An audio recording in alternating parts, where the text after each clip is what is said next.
Ni ikibanza cyiza kiri ku mihanda ibiri, gikora ku mihanda ibiri. Uyu ni umuhanda nyabagendwa kandi muri kubona ko ni ikibanza rwose kiri ahantu harimo hatera imbere.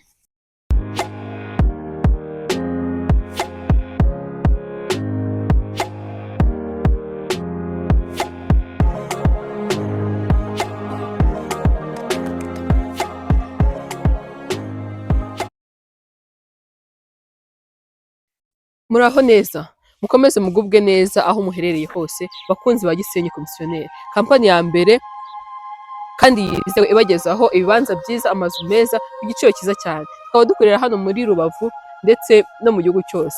Twabazaniye ikibanza gifite ubuso bwa 300. Kikaba ari ikibanza cyiza cyane, ikibanza wabasha gushyiramo inzu nziza cyane, kiri muri zone ya R1. Urabona ko ari ikibanza cyiza cyane, kikaba ari ikibanza gikora ku mihanda ibiri, wahashyira inzu nziza cyangwa se inzu ushaka bigakunda cyane.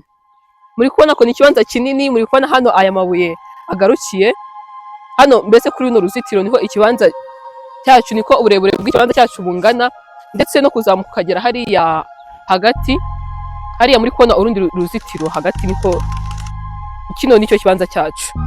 Uramutse ushaka kino kibanza watwandikira cyangwa se ukaduhamagara kuri nimero uri kubona muri screen yawe, ukajya kuri YouTube yacu yitwa Gisenyi Komisiyoneri, Instagram naho ni Gisenyi Komisiyoneri, na TikTok ni Gisenyi Komisiyoneri. Ukagenda ukareba ibintu byiza tugenda tubagezaho, haba ibibanza, haba amazu meza, ama apartment, hose ni Gisenyi Komisiyoneri.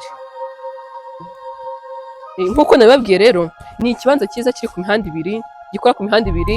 Uyu ni umuhanda nyabagendwa kandi muri kubona ko ni ikibanza rwose kiri ahantu harimo hatera imbere. Hano rero ntagucike, ni ikibanza kiri ku mafaranga make. Hano rero ntagucike, ni ikibanza kiri ku mafaranga makeya cyane cyane cyane. Akaba ari ikibanza kiri kuri miliyoni 14 gusa. Ni karibu wihahire.